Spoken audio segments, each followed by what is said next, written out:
ચાલો બાલમિત્રો, આજે આપને એક વાર્તા સાંભળીએ। આપ જાણો છો ત્યાગ કોને કહેવાય? હા, તો ચાલો।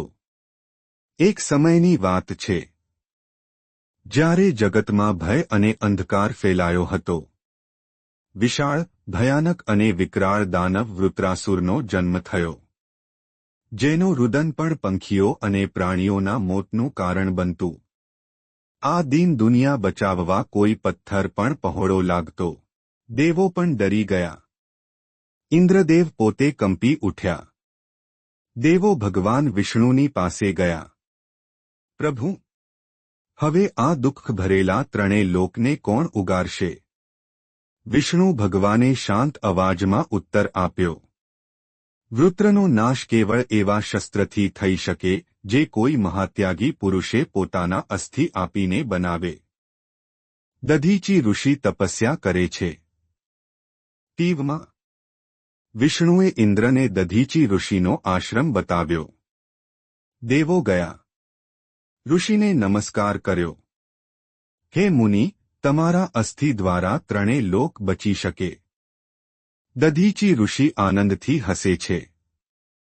દધીચી ઋષિ કહે છે, મારા હાડકાં દુઃખી જીવોના ભલા માટે ઉપયોગી બને, એથી વધુ મોટું સદભાગ્ય શું હોય? મૃત્યુના શાંતિદાયક સંકેત સાથે અને તેમનું શરીર ઢળી પડ્યું। દેવો તેમના અસ્થિ લઈને પાછા ગયા। એમાંથી બનાવેલું શસ્ત્ર ઇન્દ્રએ વૃત્રાસુર વિરુદ્ધ લડાઈમાં વાપર્યું અને અંતે સત્યનો વિજય થયો।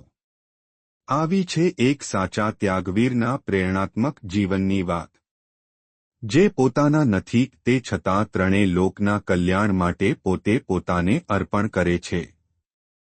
દધીચી ઋષિ આપણને શીખવે છે, ત્યાગમાં જ સાચું સૌંદર્ય છે। બીજાના ભલા માટે જીવવું એ જ સાચું જીવન છે। આવી શીખ અપાવતી વાર્તાઓને સાંભળતા રહો। જો વિડિયો પસંદ આવ્યો હોય તો લાઇક કરો, કોમેન્ટ કરો અને અમારીને સબસ્ક્રાઇબ કરવાનું ના ભૂલતા। શાંતિ, સહિષ્ણુતા અને ત્યાગની મહત્તા સમજાવતી આ વાર્તા બાળકો માટે જરૂરી છે, તેને શાળામાં પણ શેર કરો।